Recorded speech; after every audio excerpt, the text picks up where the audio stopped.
Hello to everyone out there within the sound of my voice. Welcome to episode 4 of Because I've Lost Control of My Life, the family-friendly podcast about Rugrats. I am Matthew, and this is my son, Adam. This is my awful dad. Oh, man. So, episode 4, here we are. How are you, my son? I'm feeling good. I'm sitting here. I made Cincinnati chili tonight. Oh, man, how was that? I've always been interested in it. Interested in trying it, rather. It's weird, but it's good. I have had it at a restaurant or two, but actually, that one YouTube channel I like, Pretty Good Cooking, the very first episode of theirs that I ever saw was Cincinnati chili. In grad school, my friend Zeb and I were at the bar after class one night. Both of us were pretty damn drunk. I brought up the subject of Cincinnati chili, and he had never heard of it. And when I got home, I immediately YouTubed it and found Pretty Good Cooking, which is a fantastic YouTube channel. That's how you learned about that channel? Yeah. Now it's one of my favorite YouTube channels. I liked how condescending that's how you found out about that. It's kind of funny considering it's kind of like chocolate spaghetti, which is something that comes up in Rugrats later on. I mean, it does have chocolate in it, so not very much. At least the recipes that I've seen. No. So what you're saying is your chocolate spaghetti was not worms? No. So it didn't dance all the way down? No, it's too cold for worms right now. I had to use noodles. Oh, shit. So what the heck did we watch for this week? The first short we watched is Baby Commercial. Phil and Lil learn to convert chaos into cold hard cash as they transform a once proud man into a groveling worm as their day on the set of a diaper commercial goes off script. This is an interesting episode. I think we mentioned it briefly last week. Kind of a combination of a regular Rugrats episode and a Dumb Baby episode, with the added bonus of the Dumb Baby being two babies, and those babies being Phil and Lil. Yeah, this may be the only non-Tommy Dumb Baby episode. You would know more than me. I'm still haven't watched the Grand Canyon yet. I'm on season 3 now, and I think our theory is correct. There are no more after episode 1. After season 1, I don't even think there's anything close. There's a brief moment in one episode where all of the babies get a dumb baby moment, but it's not the same as a whole episode. Yeah, the babies are just getting too smart. They're growing up. Oh, man. But yeah, this is a good episode. I think the streak of season 1 episodes is continuing. As a little kid, I think I remember I liked this episode, but I don't think it was one of my favorites. I appreciate it a lot more now for whatever reason as an adult. It is a weird one. I mean, Phil and Lil don't have as much charisma as Tommy causing chaos. But there are some good background things and just funny concepts in it that definitely make it worth watching. Definitely. The whole portrayal of a Hollywood set, or just a movie set in general, commercial set, whatever you want to say. I guess not a movie, it's a commercial. Sorry, it's a commercial. A commercial. They just the stereotypical behavior of all the different roles on set. Like, Bob, the assistant director, is very friendly and probably very good at his job. The Hollywood director, Jonathan, is pretentious and up his own ass. The advertising executives, they can't hear you, ma'am. They're advertising executives. And I know Best Buy is gluttons. That's the one, because Best Boy is like one of the hard below the line jobs on a set. Do you know the difference between above the line and below the line on a movie? Nope. Okay, below the line is basically where all the grizzled worker people would be. So like people who deal like camera, other than like director of photography, people who deal with like the electrical, basically any labor stuff. And above the line is like the director, the actors, the producer.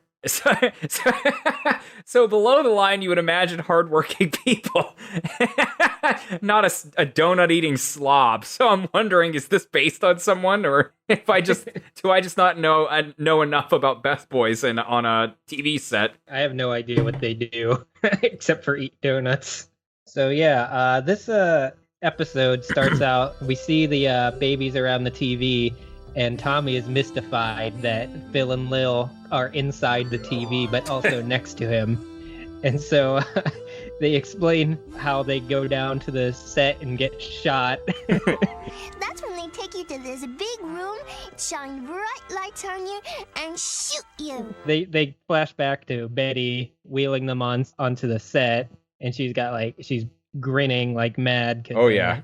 She's very excited to be part of show business. Wonder how much money she got paid for this shoot. Babies don't come cheap in Hollywood. No, they don't, and especially two babies. It's kind of perfect that they chose Phil and Lil for this episode because it's so common on shows like Full House is the one that comes to my mind. But whenever you have like a baby on set, it's usually twins because of regulations. Each can only be on set for a set amount of time or a short amount of time. Yeah, and babies just suck, so you have to switch them out a lot. Okay, so according to the all-knowing website known as Wikipedia, in a film crew there are two kinds of best boy electric and best boy grip. They are assistants to their department heads, the gaffer, who is in charge of electricals, and the key grip, who does lighting and rigging. They act as the foreman for the department. To think of that guy as being the head of his departments. I'm going to assume he's a gaffer because it looks like he has gaffing tape on his belt. So actually, before they even go on set, they actually air the commercial. Yep. Phil and Lil are dressed up like a couple of baby ETs in clown makeup. As they bounce around on clouds. It's apparently an advertisement for Tidy's diapers. Tidy's, the heavenly diaper. So good. I love that makeup, though. What do you describe it as? Clown makeup? Baby ETs in clown makeup. I always thought their heads were weird. It's like the ET head. Yeah. Yeah. Phil and Lil have the ET head. No question about it. Yeah, so we meet the assistant director, Bob, who, like Matthew said, is very nice. Affable. Seems to know what he's doing, gets things moving. Yeah. Then walks in Jonathan, who just is in love with the himself. Diaper pyramid. Himself. And himself. The diaper is an extension of himself because it came from his dreams. And the way he enters, just telling some bad joke. So then she said, whatever you do, don't sell that poodle. Yeah. And just has all these sycophants around him. And there's a great shot of just him and one other guy, and the other guy has a huge mouth next to his ear and is laughing. The big teeth man? The big teeth man, yes, who we actually see in the makeup department, I believe. But he can't get Bob's name right and calls him Bud. You remember I'm your sister's husband? All right. Yeah. He's too big. He can't remember his family anymore. Specifically a distant relative like sister's husband. Yeah. I think that's a great portrayal of a stereotypical director. Oh, and Phil and Lil have like some of their only lines during this after he's admiring his diaper pyramid. And they're like, wow. He really likes diapers. Yeah, he must not be potty trained yet. Whenever he comes in, don't they also say, what is he supposed to be? Some kind of clown? Yeah, I believe they do. There's actually a little animation error here. I don't know if you saw it. Which part? They come in, they mentioned that their mom Betty has dressed them up all special for the occasion, and they're wearing like little onesies. There's one shot whenever Jonathan as director comes in, and as they're talking about him, they're wearing their normal clothing. Ah, okay. I did not notice that one. Yep. It's just for like 2 shots, and then it goes back to their commercial onesies. So yeah, they set Phil up on this little set, and they try and get him to do some elaborate crawl over to the diapers and turn toward the camera and wink like this. For some reason, yeah, the director thinks for some reason he understands what he's saying, and Phil stares, Phil just sits there, and you can tell he's getting angry. Action, and Phil blows a bubble, and the director loses his mind. I am giving and giving and giving, and I'm getting nothing back. And right after this is when we meet the wonderful best boy, who's hanging around the snack table, belly hanging out of his shirt. Yeah, and his shirt says best boy, which makes it even better. I don't think there's a scene of him where he's not eating a donut. No, it is. He has about, I think I counted 4 lines of dialogue, and 3 of them are like But yeah, they're at the craft services table. Betty's holding Lil, and they're discussing Daryl Strawberry hitting something out of a park. And for some reason, Betty can understand Best Boyish, because he's like, and she's like, no, it was left field. They call her over to try and, egg Phil on a little bit to get him to do what he wants. And for some reason, she decides the idea to give his daughter over to this. Who immediately sets her on the floor and starts eating more donuts. Gaffer of the year. Best boy of the year. Best boy indeed. Okay, I'm calling it right now. Another shirt for the show. It just says best boy in that style. And it's a belly shirt. And if not that, it's like we get a realistic like photo of someone's like big belly and like cut it so the bottom is like that. Yeah, so Phil still doesn't want to cooperate with director Jonathan, and we cut back to Lil, and she has that little car that has that cool noise when you wind it up. I used to love those things. Yeah, I wish they made that noise. They kind of make like, I think they kind of made like a gear grinding noise, and you could hear it like running inside, and then you set it down, and that's when all the energy would cause it to. Yeah. Whatever the heck the term. It made it go. Some of them,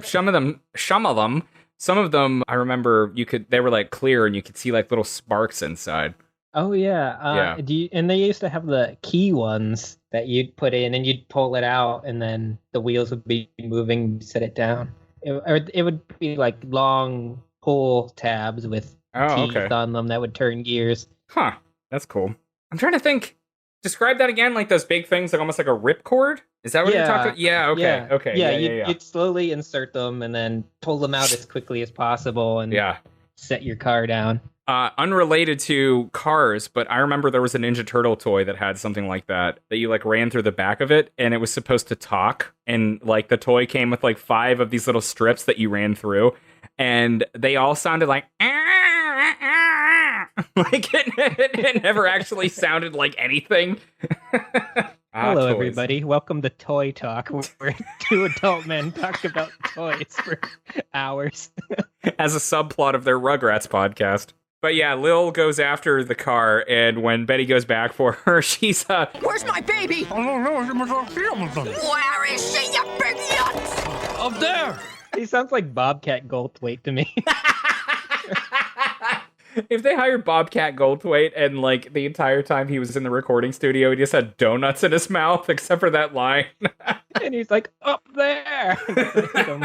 So yeah, then somehow Lil ends up all the way on top of the scaffolding, like 100 feet above the set. It's one of the top most dangerous situations these babies have ever gotten into. Yeah, this doubles as a chaos scene and a baby almost dying scene. This is probably the most unrealistic way a baby gets away from dying from it. I mean, we see the little wind-up car like drives across the floor, and it looks like it hits into a wooden shelf, and you can see the scaffolding up above. It would be difficult for an adult to climb that shelf and get on top of wobbly scaffolding. So, how the baby did it chasing a car. Cartoon logic. But anyway, the important part is not how, but rather that she does get up on the scaffolding with the car, and it goes right off the edge, and she climbs to the edge, and as it's shaking, she goes... I think Phil and Lil might have the cutest baby noises. I would argue Tommy, but to each his own. I guess I like the dumb babies. So they all notice that Lil is up on top of the scaffolding. Phil is suddenly notices the camera, and he is very happy to go and climb on that and play with it. He ends up, I don't know, getting it to drive around the set. The cameraman is helping Betty get up to save Lil from tumbling several stories. I'll help you, baby. But he notices his camera. My camera! Betty falls down like 10 feet, Flat. knocks the scaffolding, and the guy at the top manages to grab hold of the scaffolding, but for some reason, a hook latches into Lil's pajamas. By sheer luck. The reason she's alive. Yeah. And she makes a very cute... I don't know what it is about Phil and Lil whenever they say we. I think that's what I'm thinking of. Nobody does a better we than Phil and Lil. Yeah. So she's flying around, and the director's like, my camera! And it's heading directly for the diaper pyramid. And, of course, Jonathan, caring more about his brilliant diaper pyramid vision, is like, please, kid, I'll give you anything you want. Just stop, or whatever he's saying. Phil eventually somehow does accidentally hit the brakes on the camera. He's relieved for like 2 seconds before that little wind-up car comes crashing into the very structurally sound diaper pyramid. I always mention like the quick shots of people's faces. Phil and Lil's face, like they hear the thing moving around and their eyes brighten up and they like smile slightly, like when they hear it heading towards the pyramid. It's a great little cutaway. And then the pyramid, of course, collapses on director Jonathan. You'll never work on this town again! I've been in this business 6 years! That's such an... rolls their eyes. Yeah, that's such an arbitrary number. You just know there has to have been someone at some point pitching a fit like, I've worked at this business 6 years. I was just gonna say the ad execs decide it's 10:30. They're about to do the lunch thing. Let's check out the footage. Hey, it's 10:30. Let's see that playback and do the lunch thing. That executive's name is Trickham, I believe. Snow, Steel, and Trickham. Snow, Steel, and Trickham. Yeah, you see how Klasky Chupo sees their ad execs having worked on previously. Yeah, you had said that Klasky Chupo, before they got in with like The Simpsons and Rugrats, they specifically did animation for advertising, right? Yeah, that's how they got started in there. I think out of their apartment. So that's got to be that's got to be references galore throughout this to specific ad executives and directors. The ad exec. This is great stuff, Jonathan. I love it. It's a beautiful thing. You're a lot better than we thought. After a taste of praise, he decides that he really needs these babies back to ruin his vision again. He gets so desperate, he starts waving candy at them from the window. After Betty slams the door in his face and closes the blinds. I gotta have those kids. And I like, Phil and Lil crawl away first. And then Tommy sits for a moment and he tries to lure Tommy. And I'd like to think that he doesn't know the difference between them. He wasn't really paying attention. Well, what is he in the beginning? He says, these whatchamacallits, babies? It's like, But yeah, that takes us through the bulk of the episode. This is one that actually felt really short to me. It went by really quick because it's pretty much mostly chaos. Yeah, it's not a lot plot-wise. That's why the summary for this one is like one sentence. Yeah, they go to the set, meet some funny people, and a commercial happens. And Betty calls the best boy a yutz. She decides she doesn't want to take her babies to another commercial, considering that they almost died. I thought you were going to say, considering they would hire a man like that best boy. Oh, there's a little moment that I forgot. As they're like running around because Lil is up on top of the scaffolding, someone steps on a donut and it like squirts chocolate cream all over the best boy's face. Yeah, I wanted to bring that up too. When the pyramid collapses on Jonathan, everybody's like rolling their eyes, like you said, and we see the best boy also laughing, covered in the chocolate. We need more. Yeah. We need a spin-off series about that guy. What would you call it? Best boy. I wonder how that term came about. It's probably in that article I pulled up, but I'm not going to look at it so we can talk about it. Like, how on a Hollywood set did best boy become an official title position? It's very strange. Let's see what the etymology says. Oh, first thing it says, it is unclear why this term came to be used as a job title on film sets. Boo. But yeah, quick episode, really good. I'm a big fan of it. So, yeah, for this episode, I have written a Rugwraiths. Oh! If you missed the first couple of episodes. Rugwraiths is a little thing I do, a little segment I invented based around the Rugrats theory, which was apparently some dumb Tumblr thing. Where See episode 1 for somebody- reference. Yeah, some dumb guy, I don't know who, came up with the theory that all the babies died or were never born, and for some reason Angelica imagines all the babies because she's dark and crazy or something. Not to cut you off, can we call the writer of the Rugrats theater the Rugrats? Can we call the writer of the Rugrats theory the Rugrats edgelord? Okay. So this was written by the Rugrats edgelord, as we have now established. I never knew this word until recently. Anyway, it's basically like somebody weaving a gossamer tapestry. I don't know, suppositions, wishful thinking, reading things completely wrong. Yes. And ignoring everything else. Mm-hmm. And so with that in mind, I try and recreate the kind of dumb story that's needlessly dark, set in the Rugrats universe. And there's some canon in Rugrats already established, though it's not all going to be consistent with itself. This episode is called Baby Infernal. Okay. Can you tell I love this segment, by the way? That he surprised me with on Father's Day. Phil and Lil meet Tommy in purgatory. He has died following... Maybe I should mute myself. Oh, please continue. Died following the events of Slumber Party. They find themselves in a room that plays only commercials and fishing shows as they explain to him the events of their death. The commercial itself has several hints about their fate. The heavenly diaper. Phil and Lil made up as cherubs. Dee Dee says they look angelic. On the set. Don't. Please continue.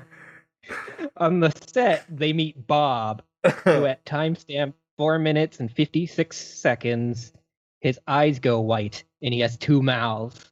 The animators are hinting at his true nature. Canonically, in Rugrats, Bob equals God, and Mr. Wit has turned his back on him and forgotten his name as he builds his diaper pyramid to heaven from his dream. This is an obscene gesture, as diapers are meant to be soiled. On the set, there is a demon of gluttony and a tooth-filled Cenobite. Throughout the episode, Jonathan commits several of the deadly sins: pride, lust for his pyramid, and finally wrath when he shoots, as they have told Tommy earlier, Phil and Lil for ruining his work. The ad execs who represent demons approve of his blasphemous commercial and sinful behavior. Finally, they claim his soul after the death of the twins. After Jonathan is taken to hell, he tries to get revenge on the babies by luring them out of purgatory to eternal damnation. The babies don't want his candy.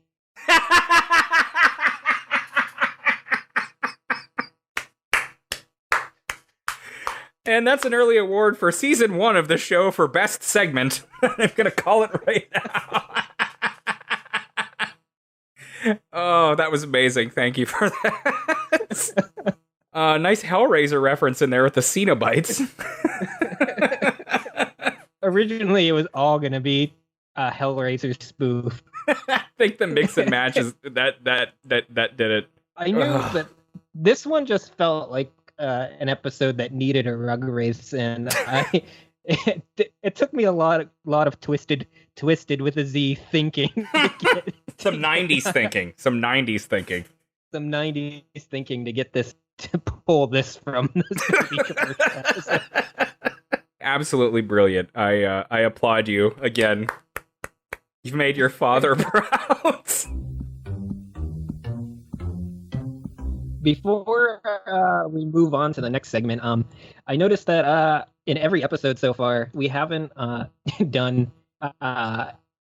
said who the writers are for each episode. Oh, that's So good. I thought I'd go through quickly all the way through this episode. Okay. Who has written? So in the pilot, Tommy Pickles and the Great White Thing, you got Ben Herndon and Paul Germain.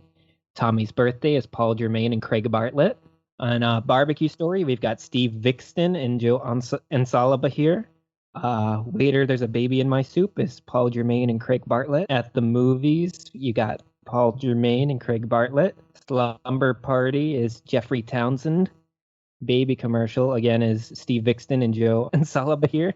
The next episode we're going to do is Little Dude, written by M.S. Freeman. That was a nice little catch-up. We want to give creatives their credit where it is due. And we love this show, and those writers deserve, apparently, a massive amount of the credit for this show.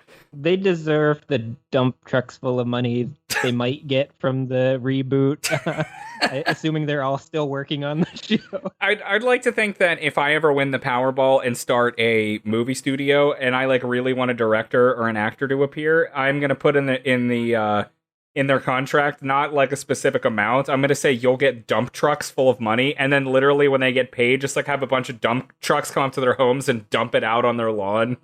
With pennies. Yeah, with pennies. But anyway, so this is Little Dude. Dee Dee decides to show off Tommy's poop game when she brings him into her classroom for a lesson on diaper changing.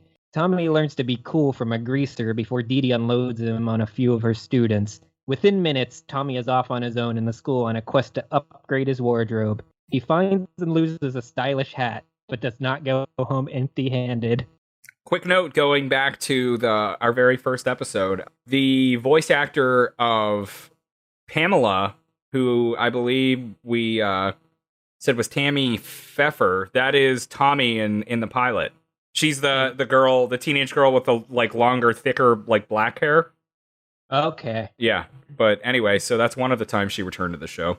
Yeah, the other one being at the movies. She was one of the dummy bears or something. But yeah, Little Dude. Good solid dumb baby episode.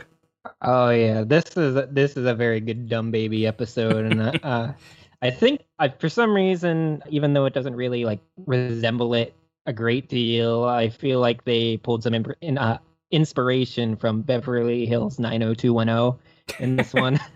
Why do you say that? Because it had just come out the year before, and I believe it was a pretty big hit. So, and Rocco's character kind of reminds me of Dylan, who Luke Perry played. Oh, okay. On that show.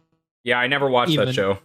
And I don't hate it. I don't watch it, but the bits and pieces I do get, it's just, it makes me feel like why can't I be a baby again and watch this stuff? No, it's pretty entertaining. I mean, it's just like a soap for teens, but it's not too bad. Yeah, well, that's good. A little funny and aged, but that's Adam's backhanded recommendation for the episode. That's the best recommendation I can give something. I love the way this episode starts out with Grandpa Lou and Tommy playing golf, with Tommy being my caddy. It's another cute scene. Yeah. He's practicing his putting, even though he does a pretty big swing. Yeah. In the first shot. Tommy's catching the golf ball in a little cup. Attaboy, Tommy. Good arm. And that plays into the end. It's not just a line. Yeah, and he I don't believe Tommy has any lines in this one. No, I'm pretty sure not. He has little giggles and baby noises, but no actual lines. And he has weird baby motivations. They're not his typical motivations, where they try and justify it and try to explain what he wants. He's just wandering around trying to get people's attention. This actually goes back to something you said in Tommy's first birthday, where you said that he's imitative when they're trying to feed him. That's this whole episode is he really, really likes Rocco. Yeah. One of the things in this is Dee Dee is slightly more animated in this one, I think, than she typically is. Like, her character design is kind of funny, but she doesn't usually have, like, funny faces like Stu or Grandpa. And in this one, she definitely gets a more emotive facial expression. Something interesting to me, anyway. Yeah, that is interesting. If you're coming in all the way through from episode 1, you're on episode 4. This is what we talk about. This shit's interesting to us. yeah. Hopefully there's like a minor segment of the population that also finds it interesting. Someday there's a fan convention and like 3 guys in Best Boy shirts show up. Everybody wearing the same Rugrats shirt. And they're wearing gaffing tape on their belts. Another nice little touch in this one is I like how Spike just comes up and licks Tommy's feet. Yeah. That's actually something I really like about that. Or something we've mentioned in the past that we've liked is Tommy's relationship with his grandpa, but also like his relationship with Spike. Obviously, we see that in action in Barbecue Story, but there's just little moments like that I like. Yeah, Spike is he's a character in the show. Yeah, it's not just a dog. Not just a dog. I like when Dee Dee first brings him into class, and she's like, This is a baby. And does any questions? Steve. I got a question. What's that smell? I believe this is the second appearance of Steve and Larry. Yeah. Well, it was just last episode. Well, now we have their names straight, too. The fat one is Steve, and the bucktooth one is Larry. But anyway. I love the Foley work in this episode, especially Rocco, like, with his heavy feet. Ching. Yeah. He walks into the classroom, and he's the only student cool enough to change a baby's diaper. The background dialogue, they're like, oh, it's Rocco. They're like, and I'm like, has he just gotten out of juvie? He never shows up to class. They're just amazed that he showed up. He heard there was a baby today, and he just had to see it. He loves kids because of his little brother. Forgot to mention the weird nerd kid who comes up with the magnifying glass.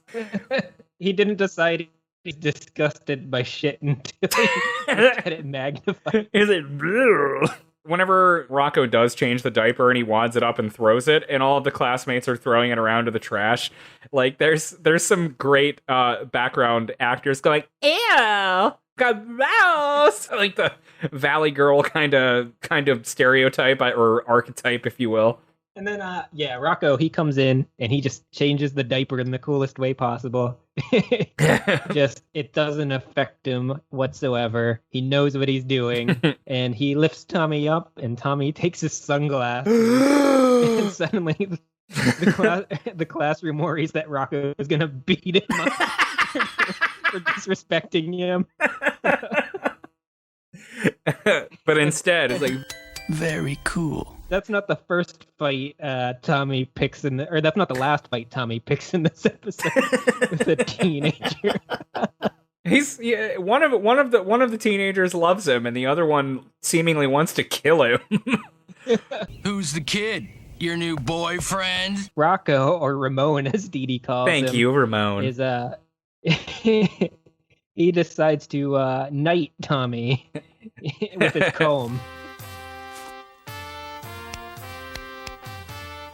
I dubbed thee Little Dude. He gives Tommy a little punch on the chin. See you around, especially you, little dude. Ah! And he gives Tommy the thumbs up, and Tommy immediately imitates it and loves it. Even a baby can recognize the cool of a greaser. Yeah, exactly. So 3 teenage girl classmates come up and express interest in watching after Tommy for a little bit. Dee Dee, for some reason, believes this is a good idea and hands off Tommy to them. And one of them is wearing a sweater that has BH embroidered on it. So I don't know if that lends credence to my Beverly Hills 90210. Oh, that's a good speculation. Point. You might be right. Well, the high school is UKPA or something like that, which it's spelled differently, but that is a city in California. It's spelled with like a Y, I think. City of Ucaipa, located 10 miles east of San Bernardino and San Bernardino County, California. Okay. Whatever that means. So it is at least partially based on a real place. Further credence that it's California, which I guess the fact that they can easily take the twins to a TV commercial also is lends credence to that. Not that we were confused. I think they're just writing about the area they live in, because I believe Klasky Expo, at least at the time, was based in LA. That makes sense. Makes sense. The teenage girls meet a football player. Do you remember his name? I don't really. Oh, he's just number 12. Okay. Well, that's fine. Number 12 has a real beef with Tommy. He hates babies. He's very jealous of the teenage girl's affection for a little baby, because he can see how cool Tommy is. Yeah, he's been dubbed the little dude. They set him on like this little janitor truck cart thing, and he immediately drives away with Tommy and a peel that he puts on his head. He's there for like half the episode. First thing, instinct, put banana on head. Again, when you want comedy, just add a banana, especially on Rugrats. That's all you need. There's a great Mark Mothersbaugh composition in this episode. When the girls are running around searching for Tommy after he gets away, it's like... I like how they like, we got to split up, we have to find him, and they walk away, and then Tommy waddles up and just waves at them. Another thing, they're like, now where would you go if you were a baby? And then the one girl who's wearing like the Girl Scout outfit or whatever it is, like gets on her knees and is like smiling like a baby, and they're like glaring at her. He wanders into this like really lanky and awful basketball kid practicing. He's watching the kid play basketball, and then he wanders off, and he sets the banana down, or it falls off. I can't remember which. And the kid is pissed off because he can't sink the ball, and he just steps on the banana, flops around, and we hear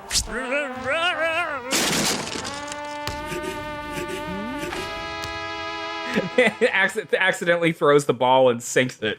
That sound that he makes as he's slipping around, anytime I imagine anybody slipping, like, and for years, that's the sound that I hear in my head. You know, this scene feels more like a scene from Doug to me, especially the way he turns and smiles at the camera afterwards. Yeah. I mean, that doesn't mean anything. It's not an important thing to say. It just feels more like Doug. They were being made up at the same time, so I don't think either one had influence over the other whatsoever. I guess possibly they could have like same people working on the two shows, but I don't think so. I think it's just coincidence. My opinion of what it feels like to me. Tommy ends up in the library on top of a bookshelf, wandering around. He steps on the nerdy kid's book load. Well, he makes like the dumbest face, like and all the shelves collapse, and the librarian looks like she wants to murder him. Did you happen to get a glance at what some of the book titles were? I think it was things like particle physics and like the Heisenberg theory or something like that. Mensa and you, physiology or blind luck, Nobel laureates. Tommy gets away from the books falling down by jumping on another bookcase, which most of them collapse. They don't really show how he gets away from that one. No. He just has dumb baby luck. Yes. He then wanders into the auto shop, which is another good place for babies to be. Yes, it's. I've heard that it's the first place you should take your baby so they get used to the loud noises and the danger. I think he wants to give Rocco his comb. Yeah. Rocco unknowingly throws a towel over his head. And Tommy looks so sad. And after he combs his hair with it, there's like a frame or two where he looks like Anthony Hopkins from Silence of the Lambs. Tommy, yeah. Hair-wise. Where it's back. Hair-wise. Yeah. So what? Next, he goes searching for Rocco because he wants to give his comb back, and he thinks he's cool. And he ends up at the cafeteria. And this is a site of some of the best designs in the show for background characters. There's like a Homer Simpson type of Football guy. player. He's eating like Homer has eaten in the past, just grabbing handfuls of food and throwing them in his mouth. Do you notice that's the only football player? He's the only one of the football players not sitting at the football player table. The Homer Simpson guy. Oh, yeah. He starts feeling around the top of one of the tables and flings some pudding over onto number 12's jersey. Yeah. I just had this washed! And the entire cafeteria is afraid. There's actually another little scrawny football player with glasses sitting over with the punk kids. Oh, I didn't see that. Maybe it's supposed to be Steve Albini. Number 12 sees that Rocco is eating the chocolate pudding and automatically assumes it's him. So he grabs a handful of mashed potatoes. Mashed potato ball. And then we get a pretty fun scene of a very intimate food fight. The standoff. Sensual food fight. Where Rocco wipes mashed potato on number 12's nipple. And then number 12 wipes the mustard on the corn dog. And then puts a banana in his mouth. This is a very sexualized food fight. I did not see it that way until you said that. You pervert. I don't think it was an accident. As I'm watching this now, that is not an accident. My son is a pervert. They did that knowing that children would not see it that way. And they did it for their own fun. See, you're ruining my childhood here. Here I thought they were just making a good joke by shoving a banana in someone's mouth, and you have to be a pervert. If you want me to ruin your childhood further, let me tell you a story about John Kay. And we'll just leave that one hang. So Larry declares, food fight! Yeah, and everybody starts getting in on the action, and Tommy starts tasting food off of chairs. Speaking of the Homer Simpson football player, there's like an aerial shot of everyone. He's like holding two people by the front of their shirts and shaking them in the air. But yeah, number 12 discovers Tommy, like, as I've said 15 times in this episode, you again! He's ready to kill him right now. Seemingly! Like, and of course, Rocco, hold it! Walks up, takes Tommy, zips him up in his leather jacket, walks to the door. Okay. The food fight resumes. So what? Then outside, he runs into the girls. Yeah, and Tommy once again pulls off his sunglasses and puts them on himself. And one of the girls and Rocco, they notice each other's eyes. And they have stars in their eyes for each other. Tommy's chaos has caused two people to fall in love.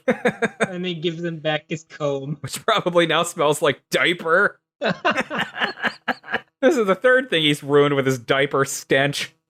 But yeah, Dee Dee shows up, takes Tommy, and they head for home. So they end up at home, and they're eating something. They're eating a meal at the kitchen table, and Grandpa Lou asks him what he's learned in school today. And Tommy throws mashed potatoes in his face. I'm telling you, that kid's got an arm on him. Every single frame of mashed potatoes on Grandpa Lou's face is hilarious. So that's a recommendation out there. Go frame by frame. Yeah. If you have the capabilities of watching it frame by frame, there's a lot of great drawings. Yes, and post your screenshots on our social media that we haven't unveiled yet at the time of recording. I told you, what an arm. But yeah, good episode. Both good episodes. Lots of dumb baby in both. I was gonna talk about the milk guy I saw at the grocery store the other day. Tell me about the milk guy. There was a guy in the grocery store the other day that had a shopping cart completely filled up with gallons of milk, and on top of it was one package of cookies. If you look closer at the cookies, it said, the driest in the world. You need a gallon of milk for each cookie. We were talking last week about shows that, like, shows with heart and, like, a good, like, family kind of thing, I guess. And I just watched the first 2 episodes of this today, and I'm not sure I like it yet, and I'm not sure it will turn out good in the long run, but The Great North. Do you know anything about that? That's the one that's by the creators of Bob's Burgers, or at least it has the same character designer. Yeah, I didn't pay enough attention to see if it is the same creators, but it's definitely the same character designers. I watched the pilot and the second episode, and I liked it. I didn't necessarily laugh the whole way through, but there were a lot of jokes throughout that I thought were pretty funny, and I think with time the characters could become better and better. The premise is that they're this family living in Alaska. There's like a dad whose wife left him for a man that she ran off to in Pennsylvania from Alaska. And there's a 16-year-old girl, a 15-year-old boy, and there's a really little kid who always wears a bear outfit, and he's like some kind of wood mystic or something. And then there's the oldest son, who's like in his 20s, who's married to or engaged to a lady from California. And it's just, I really, really like the dynamic between all of the characters. And the first episode is the 16-year-old girl's 16th birthday. And they're like questioning why she's not up yet. And the dad says, she said for her birthday, she wanted to sleep until 5:45. I just thought that was a good joke because they're like these outdoorsy kind of, work hard, outdoorsy Alaska people. It's, I don't know. There are a couple other good jokes. I'd recommend at least giving it a look. I'm not in love with it yet, but I think it could turn into something good over time. And another non-Rugrats recommendation I have. This time I'm going to recommend a YouTube channel that I enjoy. Oh. Clint's Reptiles. Clint's Reptiles? Clint's Reptiles. It's a man who is very much from Utah. I believe he's like some kind of professor or science teacher or something. And he just loves reptiles. And he says the word phrase stinking rad like every 10 seconds. Stinking rat? Stinking rad. Oh. Yeah, he's very much from Utah. But he goes through lots of different reptiles and sometimes invertebrates like insects and whatnot. That's cool. And he talks about reasons why you would want them for pets, why you wouldn't want them for pets, and how expensive they are, or how much you can handle them, and things like that. I enjoy watching it. I know I'm never going to get like a giant reptile because it just seems like a massive pain in the ass. Yeah. I like pets that can like come to you when they need something. But yeah, I do love pretending that I'm going to have like a giant Argentine tegu that I will feed scraps from your fine dinners. Yes, exactly. Check out his YouTube channel. He's pretty fun to watch. That's all I have for this week. Man, I didn't come up with our loser friend story. I've written down in my notes here the John story about the time he spoiled Lost for you. Oh. Do you want to tell it? Yes. And by the way, if this spoils anything from Lost for you, then you don't worry about it. It's not that great. Yeah, or skip ahead if you really care, but I want to say sorry, John. It's the one thing I thought of this week, and it's you again. You again! It wasn't all John's fault. Matthew was behind watching the show Lost as it was airing, and there were several of us in the car that had seen it and had seen the latest character's death, and we were like vaguely hinting that somebody died because that basically happened in every episode, and we knew that wasn't giving anything away. And you were saying in the vaguest terms. Yeah, and remember when they went underwater? Remember all that? And then John said, and then he had to play this song, and Matthew's like, Charlie died? The only musician on the show.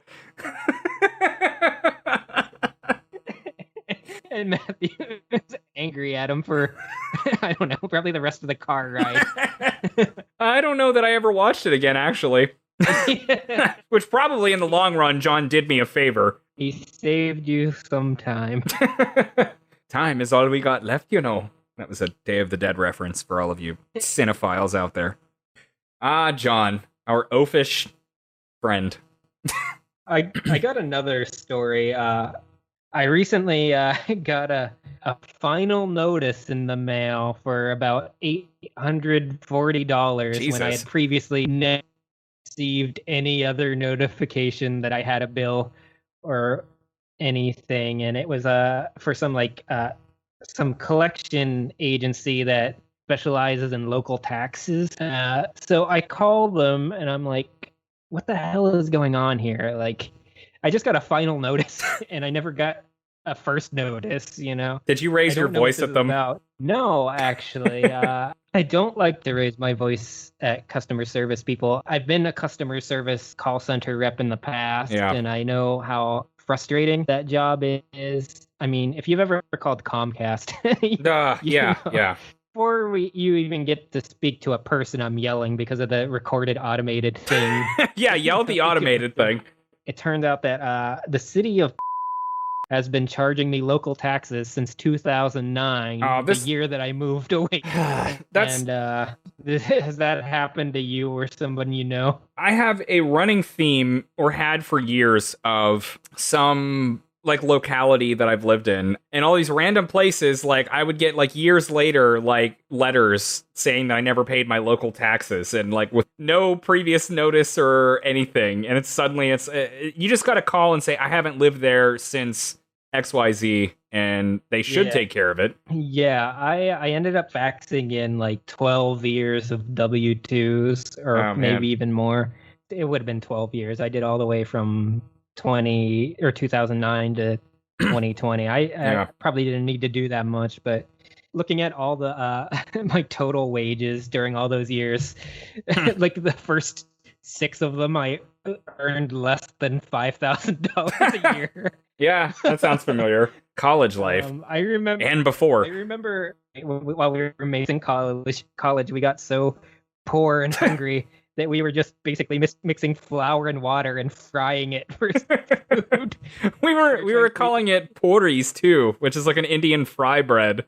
It was to make us feel better about eating fried dough. We added sugar, we could have had donuts. Anyway, that story isn't super interesting, but it reminds me of another similar story from a few years ago. I had been driving a Chevy Malibu that had I basically drove it until it completely fell apart and didn't work anymore, and I wasn't going to get any money from it, so I donated it to the Make-A-Wish Foundation. They came. We barely got it to run enough to like drive up to the edge of the tow truck so he could winch it on. Anyway, after several months, I get a letter from the city of Baltimore saying that they're going to sue me because I had been in the city and I had crashed the car and abandoned it. So apparently someone had stolen my shitty car from the Make-A-Wish parking lot and drove it like I don't know, like onto a hill, and it stopped running or something and it bailed out and it crashed into somebody else's car, and I had to spend a few phone calls and faxes and hunting up documents to prove that I didn't own it anymore. Oh man, that's either a sign that someone stole the car or that the Make-A-Wish Foundation are scum. Yeah. Or my car just fell off the tow truck on the way there, and he's like, "Oh fuck it, it's not worth it." We could barely get the thing on the winch anyway. It's the tow truck is being driven by Wally from Mission Hill, or Gus, sorry. Yeah, Gus. Come on, man. I know, just how terrible of me. Come on, man. That's a Joe Biden impression. I was gonna ask. It's not a very good one. It's my happy to ask. Got it. Well, that was another fun episode of Because I've Lost Control of My Life. What do you think? Yeah. I think we pulled it off. What are we into next week? Next week, we have the episodes Baseball, which is another Dumb Baby episode, and Ruthless Tommy. It's a Dumb Baby double feature. I love both of those. I think they might be two of my favorites. I've been debating which is my favorite episode since you revealed your favorite episode is this slumber party. Those two may be up there. I don't know. I'm not sure. Actually, I think my favorite might be Grandpa's teeth. I can't wait for that one. I know, that's good. I want to talk about Real or Robots. Yes. A lot. Which our logo is partially inspired by a face Stu makes in that episode. So I guess we will see you all next week. I'm looking forward to both these episodes. And as always, it was a lot of fun. Thank you for listening and see you next week. Bye. Bye. Like what you heard? Tune in Sundays at 7 p.m. to all of your favorite podcasting platforms, or go to lostcontrolpod.com for new episodes of Because I've Lost Control of My Life. You can also email us at lostcontrolpod@gmail.com. That's lostcontrolpod@gmail.com. I hope my mother-in-law never listens to this.